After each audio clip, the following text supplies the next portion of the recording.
गीता ज्ञान शलाका YouTube channel में मैं गीता प्रिय शलाका गांधी आप सभी का स्वागत करती हूँ। एक दिन नारद जी भगवान श्री कृष्ण के पीछे पड़ जाते हैं। भगवान श्री कृष्ण, आपकी माया के दर्शन करा दो, आपकी माया क्या है एक बार हमें दिखा दो। भगवान उस बात को टाल देते हैं और कहते हैं फिर कभी। लेकिन नारद जी तो जिद पर अड़े हैं, कहते हैं आपकी माया के दर्शन हम तो करके रहेंगे। भगवान श्री कृष्ण कहते हैं चलो फिर। भगवान श्री कृष्ण नारद जी को अपने साथ रेगिस्तान में लेकर जाते हैं। वहाँ पे दोनों भरी दोपहरी में कड़ी धूप में चल रहे हैं। धूप लग रही है, बहुत प्यास भी लगी थी, तो एक पेड़ के नीचे दोनों खड़े रहते हैं और भगवान श्री कृष्ण नारद जी को आदेश करते हैं, नारद जी हमें तो बहुत प्यास लगी है, आप कहीं से पानी का प्रबंध करो। अब नारद जी को भी प्यास लगी थी, तो नारद जी आज्ञा मानकर पानी ढूंढने चले जाते हैं। कुछ देर चलने के बाद नारद जी को एक कुआं दिखाई देता है।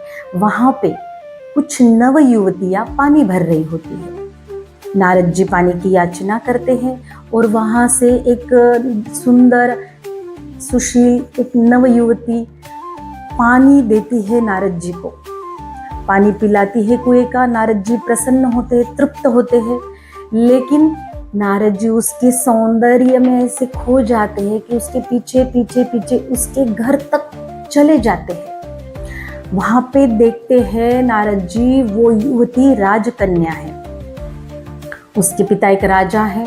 नारद जी उस राजा जी के सामने जाते हैं और अपने विवाह का प्रस्ताव रखते हैं। राजा जी भी बहुत खुश हो जाते हैं, लेकिन एक शर्त रखते हैं। वो राजा कहते हैं कि मेरी राजकन्या का विवाह मैं आपसे करा दूंगा, लेकिन एक शर्त है, आपको जमाई राजा बनकर यहीं पे रहना होगा, क्योंकि मेरा कोई पुत्र नहीं है। नारद जी ये शर्त मान लेते हैं। वो राजा अपनी पुत्री का विवाह नारद जी से बहुत धूमधाम से कराते हैं। कुछ दिनों तक ये शादी का विवाह का जश्न चला रहता है। कुछ सालों बाद उस राजा की मृत्यु हो जाती है और वहां के राजा अर्थात नारद जी बन जाते हैं। तब तक नारद जी को 2 पुत्रियां और एक पुत्र हुआ है, और अब वो सोच रहे कि मैं राजा हूं तो क्यों ना मैं सम्राट बन जाऊं, आजू बाजू के जितने भी राज्य है उस पर आक्रमण करके मैं वहां का राजा बन जाऊं। ये सोच ही रहे हैं कि उसी रात पास वाले एक राजा नारद जी के राज्य पर आक्रमण करता है। अब नारद जी अपना सब कुछ वहां पे छोड़कर अपनी पत्नी, अपनी दोनों पुत्रियां और पुत्र को लेकर भागते हैं। भागते भागते वो एक नदी किनारे आते हैं। वहां पे एक नौका होती है, वो नौका में बैठते हैं और बीच नदी में जैसे ही नारद जी का पूरा परिवार और नारद जी उस नौका में जाते हैं और बीच नदी में जब आते हैं तब बहुत बड़ी बाढ़ आती है, इतना पानी आ जाता है। नारद जी पूरी कोशिश करते हैं अपनी पत्नी, दोनों पुत्रियां और पुत्र को बचाने की, लेकिन वो नाव पूरी डूब जाती है। उनकी पत्नी, दोनों पुत्रियां और पुत्र डूब जाते हैं। नारद जी जैसे तैसे किसी लकड़ी का सहारा लेकर किनारे पहुंचते हैं और बहुत विलाप करते हैं, हाय रे मेरी पत्नी गई, हाय रे मेरा पुत्र गया, मेरे दोनों पुत्रियां गई। बहुत रोते हैं, इतना पानी कहाँ से आया, हे भगवान कहाँ है तू, इतना पानी क्यों, इतना पानी। तभी उनके कंधे पर एक हाथ पड़ता है और वो चौंक कर पीछे देखते हैं। भगवान श्री कृष्ण का हाथ होता है। अब तो वो बहुत जोर से चिल्लाने लगते हैं, भगवान श्री कृष्ण देखो मेरी पत्नी डूब गई, भगवान कृष्ण देखो कुछ करो, इतना पानी, मेरा पुत्र डूब गया, मेरी पुत्रियां डूब गई। भगवान कहते हैं नारद, मैं पिछले 1 घंटे से तेरे राह देख रहा हूँ, तू कब पानी लाएगा, और यहाँ पे तू पानी पानी चिल्ला रहा है, कहाँ पे है पानी, कहाँ पे है पुत्र, कहाँ पे है तेरी पत्नी। नारद जी सामने देखते हैं, कुछ नहीं वहां पे।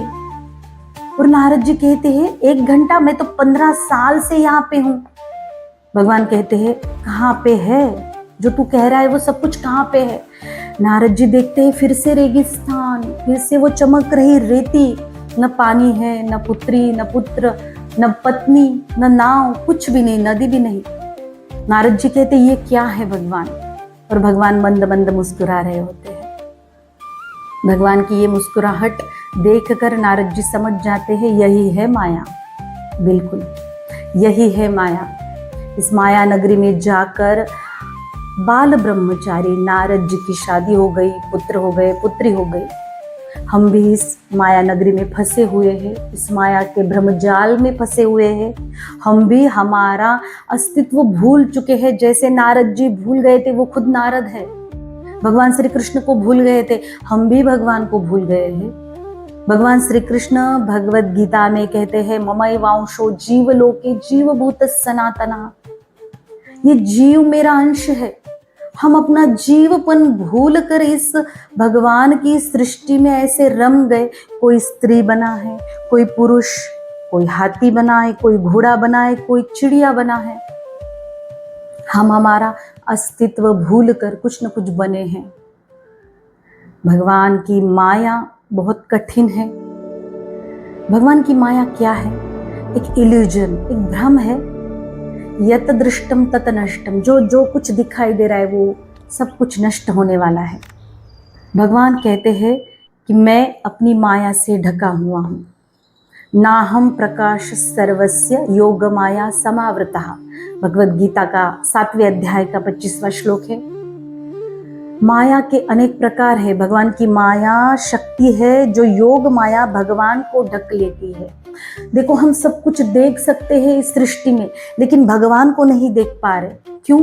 क्योंकि भगवान कहते हैं कि योग माया से मैं ढका हुआ हूं। और एक भगवान की माया है अविद्या, जो हम सब जीवों पर छाई हुई है।